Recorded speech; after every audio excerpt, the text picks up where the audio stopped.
here on this special day. Our hearts are full of pleasure. A day that brings the two of you close together. We're gathered here to celebrate a moment you'll always treasure. We ask Allah to make your love last forever. Let's raise our hands and make dua like the Prophet taught us. And with one voice, let's all say, say, say, Barakallahu lakuma wa baraka alaykuma wa jama'a baynakuma fi khair. Barakallahu lakuma wa baraka alaykuma wa jama'a baynakuma fi khair.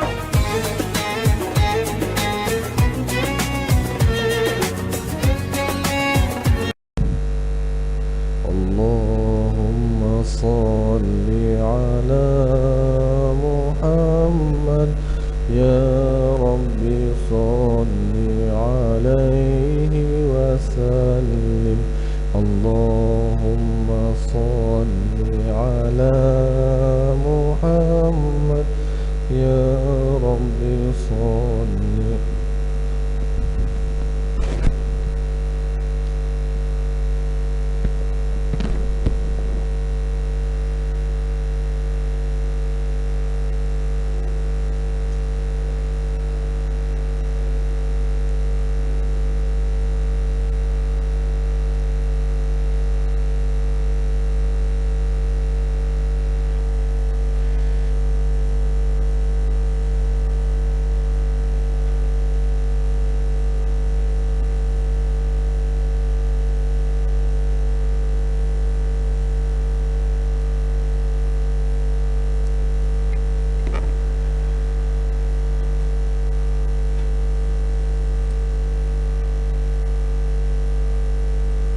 Surat 693.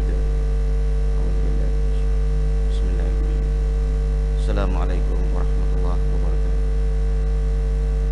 Nabi sallallahu alaihi wasallam bersabda, awaslah kamu jangan menjadi orang yang suka mencela atau suka memuji atau suka menghina atau berlagak mati. Berlagak mati ialah menggantungkan diri pada lain orang dan tidak mahu bekerja. Jadi Nabi SAW dia kata awas. Awas ni ditujukan kepada kita lah. Awas, berhati-hati, berwaspadalah kamu. Jangan jadi orang yang suka mencela. Benda-benda yang kita kena jaga.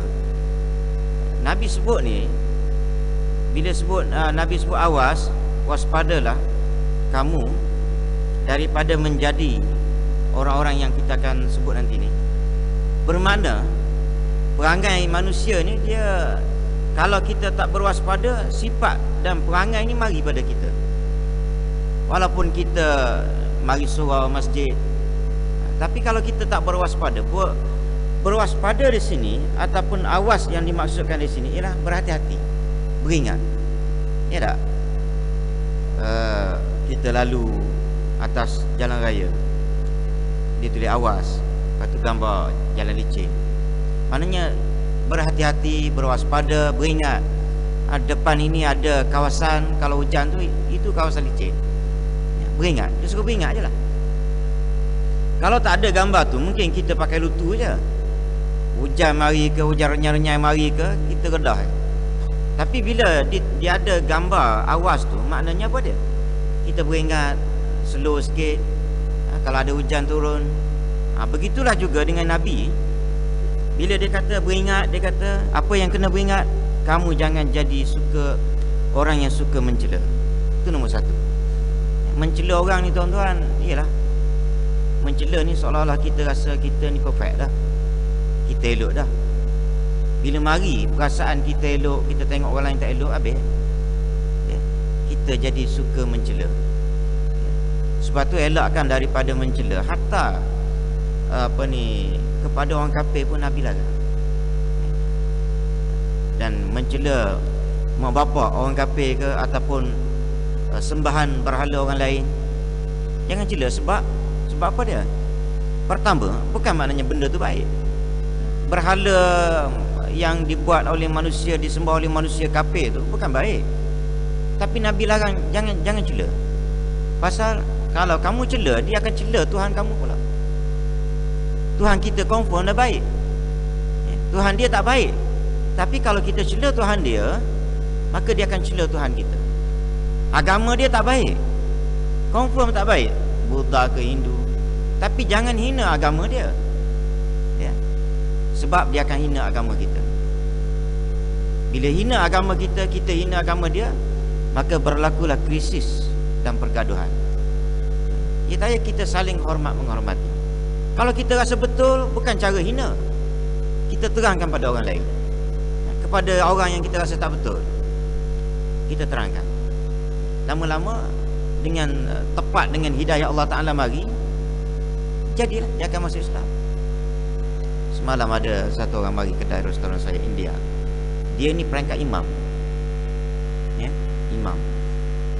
Kalau di Pahang, sebab dia kenal saya, mari jalan sini, perangkat imam, ya. Tapi dia punya watak dia, tuan-tuan, Allah Rabbi. Dia tak tahu dia hantar orang Mekah. Dia kaya. Dia hantar orang ke Mekah, umrah lah, berkaji, ya.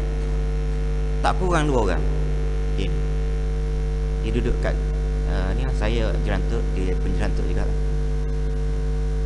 Dan dia mula-mula mengenali saya tu, dan saya cuba, bila dia kenal, dia tanya apa Islam, apa benda, kita terang. Tapi oleh kerana dia taraf imam tu, menyebabkan apa yang kita terangkan pada dia tu, dia mudah faham, dia masuk dalam kepala dia. Time raya haji, ya, time raya haji, dia korban lembu. Lembu tu bukan Tuhan dia, Kita jangan kata lembu Tuhan dia. Dia marah, dia tak betul. Orang Islam cakap itu lembu Tuhan orang India, dia kata itu tak betul. Bukan Tuhan orang India. Ilmu ni dia kata satu makhluk Tuhan yang Tuhan buat cukup mulia di atas muka bumi ini. Itu saja. Oleh kerana mulianya dia, maka kita buat dia tu macam Tuhan. Bukan Tuhan dia kata. Tuhan lah. Kita hormat dia kerana dia bagi susu. Susu ya. Hormat dia kerana susu. Dan baru ni saya tahun lepas saya dijemput untuk membentang dalam satu seminar silang budaya. Jadi saya mewakili belah grup Islam, dan kita panggil grup Cina. Tapi dia ni, yang Cina ni dah masuk Islam, dan saya tak pernah datang sini, Ang Wang Sen. Walaupun dia dah masuk Islam, tapi kita minta dibentang budaya Cina. Dan satu orang lagi Kumuta, itu masih Hindu lagi. Jadi dia bentang bahagian Hindu, India, dan yang Ang Wang Sen Cina dan juga agama Buddha, dan saya bahagian Islam. Bentang, semua ada. Jadi banyak maklumat yang kita dapat. Jadi nak cerita, dia kata lembu, dia kata memang confirm lah, lembu bukan Tuhan. Cuma kita menghormati saja, sebab dia memberi, kata orang, manfaat yang banyak kepada kehidupan kita menerusi susu dia. So daging dia kita tak makan. Baik, dia, tapi walaupun begitu dia hormat, tetapi bila time yang kawan ni, bila time raya haji, dia bagi duit, dia tak bagi lembu lah. Dia kata okey, ambil duit, buat korban. Carilah siapa-siapa nak korban. Umrah dia tak tahu. Tahun depan ni saya kata bagi 2 orang boleh tak? Dia kata boleh doktor, bagi tahun depan. Saya minta tahun ni 2 orang. Dia kata tahun ni dah ada orang lain. Sebelum ni saya recommend 1 orang, dia bagi 1 orang. Tahun depan saya kata saya nak juga 2 orang, kata. Okey, tahun depan dia kata. Bukan untuk saya lah, ada 1 orang yang miskin, yang tolong agama Allah Ta'ala banyak tapi miskin. Saya kata saya nak hantar juga kamu. You nak bagi berapa, you bagi. Tapi dia bagi full. Kalau 6,000 ya. Jadi nak cerita tuan-tuan, dalam kes ni kita kena saling menghormati. Kalau kita duk asyik cerca, walaupun orang kafir, dia akan cerca kita pula. Kita terang. Semalam lagi dia datang ke kedai tu, dia cerita, apalah ini orang Islam, dia kata. Ini bekas Perdana Menteri pun tak ada betul. Dia kata. Pasal apa? Dia kata, apa pasal itu hudud pun tak mau. Dan dia cerita dia argue dengan satu orang India Hindu yang lain. Dia argue tentang hudud lah maknanya, tapi saya tak nak cerita panjang itu. Nak ceritanya, bila kita menerangkan Islam, dia boleh terima dan dia pula defend Islam. Tinggal lagi tunggu hidayah je mari. Hidayah mari, kena terus masuk Islam lah dia. Dan dia pun sebut kat saya selalu sebut kat dia, bila you nak masuk Islam. Sebab dia bercakap tuan-tuan, dia boleh kata itu bekas Perdana Menteri ya. Dia cerita semalam lah, dia jemput satu ceramah. Itu tak belajar fardu ain lah, dia kata. Dia boleh cakap lagu tu ya. Masih lagi dia cakap, kalau orang Islam dikenakan hukum hudud yang mencuri, hak kafir tak kena, hak Islam kena, habislah kudung tangan orang Islam kan, keluar sekabah kan. Tak cerdik dan dia kata tak cerdik itu pandangan. Maknanya orang Islam ramai mencuri lah kan? Bukan nak suruh mencuri, dia kata nak suruh orang jangan mencuri, itu hudud. Dia cerita kat kita pula.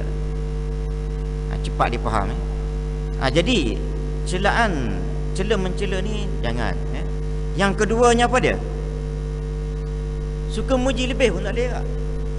Perlebihan dalam memuji manusia ini kadang-kadang, yelah ini tak banyaklah berlaku, tapi mencela ni saya tengok banyak di kalangan kita. Suka mencela orang tu sesama Muslim, apa tu orang kafir ke. Macam baru ni ada satu orang lawyer mati, ahli parlimen apa benda, Kilutong ke apa benda, keluar dalam Facebook.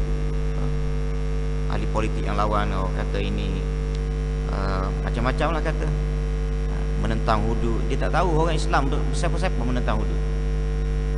Saya selalu sebut penentangan hudud ni, saya tak pelik orang kafir menentang hudud. Sebab dia tak faham, dia orang kafir. Sebagaimana kita tak pelik kalau anjing gigit kaki manusia. Pelik apa? Anjing gigit kaki manusia. Hak kita peliknya orang Islam ni yang menentang hudud.